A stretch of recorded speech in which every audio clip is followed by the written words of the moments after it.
So what you want to get your dirty white shoes back to sparkling fresh, this video is for you.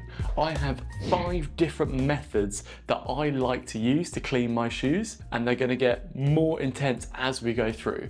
As always, the chapters will be linked below if you want to skip to any.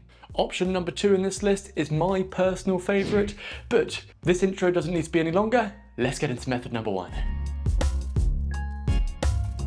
Option 1's an easy one. It is like wet wipes or baby wipes, and these are a great choice just because they're very gentle but good at removing dirt. There's not too much to explain here, guys. Literally grab it, start wiping, and you'll start to see your shoes getting a lot cleaner straight away. It's not the most aggressive in the world, so you should be able to see there's quite a lot of dirt left in between there still. So it's good for just getting rid of surface dirt, but it doesn't get too deep, the baby wipe. As you can see, it's probably a little bit more yellow there. But that brings me on to number 2, which is my favorite option. When I did a review of these shoes, I said I struggled to clean them. You guys recommended this to me, and they are magic erasers. You don't need to buy these branded ones.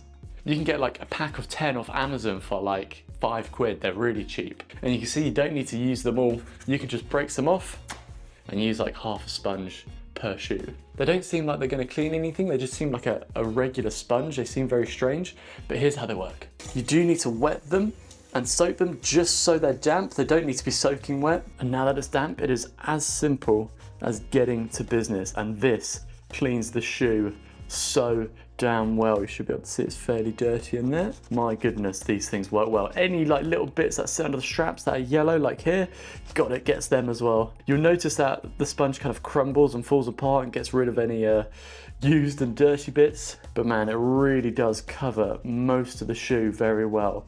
One thing I have noticed it doesn't do as well as scuff plates, for example, more like this one, but I am going to show you how to get the scuff plates a little bit later in the video. But like I said, this is my favorite method as it just gets that dirt so easily and it gets it really deep in there as well. Now, I love the magic erasers, but one thing they don't do is get really deep into the shoe. You might be able to see in there, it's still fairly dirty. They just don't reach into those small sections. They don't quite get these more fabric bits as well, or any little bits of stitching here. So your next option is a toothbrush to scrub those bits. Now I actually use like just a tiny bit of washing up liquid on there, get that wet, and then you can really start to get into those bits, and it just gets a hell of a lot deeper into those sections. It's obviously not much more to this, guys. You literally just scrub it. It's a toothbrush. But yeah, it just gets the next level of depth in those little tiny areas that the magic eraser just can't reach. The next option is to hand wash it. Now all you're going to need is some normal dish soap and one of your normal like Scotch-Brite sponge cleaning pads. This is going to get really far, really deep in there, and the good thing is you can start to do the inside of the shoe as well if it's a little bit smelly. One thing I will say, guys, if you are doing the inside of the shoe, I would only do it if it starts to smell. If it doesn't smell at all, I'd probably leave it, because when you do clean the inside, or after you clean the inside, it then does start to pick up smells a little bit easier, I find. I think you can imagine what's about to go on here. Some dish soap, some water, get it all soapy. I'd recommend using the sponge side as much as possible, but that's going to really clean up your shoes quite a lot. If you do need something a little bit more aggressive, you can then use the Scotch-Brite side. And I find it's quite good for getting those harder surfaces or the scuff plate here. But once again, you can see that it's still not perfect. It doesn't quite get everything. It takes a lot of work. So I still have another method for getting those scuff plates a bit later. As I said earlier, the great thing about doing it this way is that you can then start to get the inside of the shoes and get them all soapy and cleaned up. And then just make sure that you rinse it all off afterwards. And you can do the same on the inside of the shoe as well. Because everything gets really soapy with this method, I do still prefer the magic eraser to this.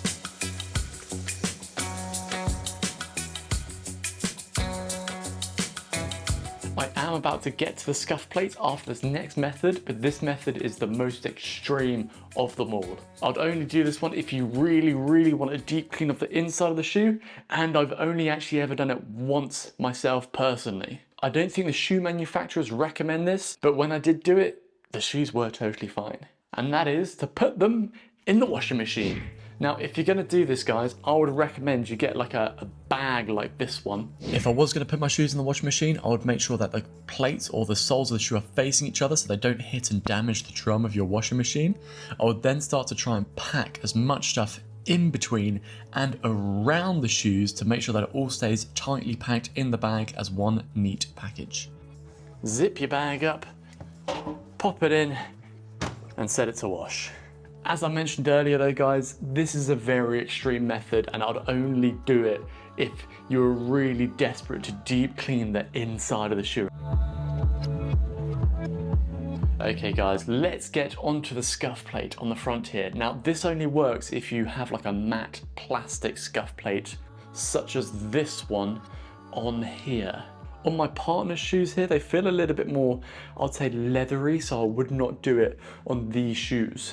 Also, finally, if you have any like shiny plastic, don't do it on shiny plastic either. It has to be matte, otherwise you'll make shiny plastic matte and it will look rubbish. Now, if you've got through those methods, you've probably noticed that the baby wipes don't work, even the magic eraser doesn't work, and the Scotch-Brite pads on the front don't work either, annoyingly. Neither does the toothbrush. If you really want to get these shiny white, you're gonna have to use a bit of sandpaper.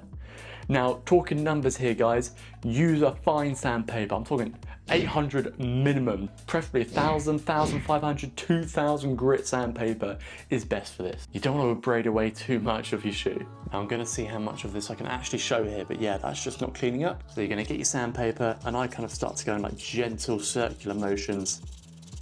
And it's not the quickest thing in the world, but it will get your shoes there and clean.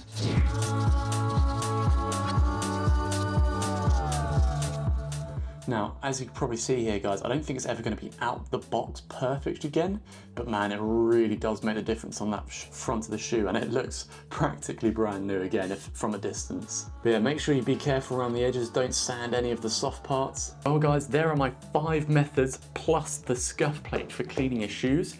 If you have any further questions, chuck them in the comments below, I read everything.